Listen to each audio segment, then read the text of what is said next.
राम राम शाह अपने रात 12-1 बजे बेंगलोर जाता था।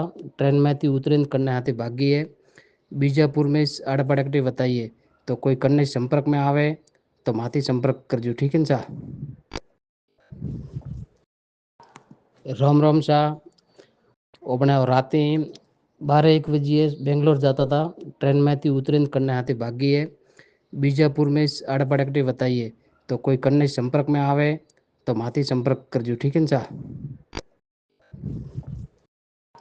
राम राम शाह अपने रात 12-1 बजे बेंगलोर जाता था। ट्रेन में थी उतरे करने हाथी भागी है बीजापुर में आड़पड़कटी बताइए तो कोई करने संपर्क में आवे तो माथी संपर्क करजो। ठीक है शाह।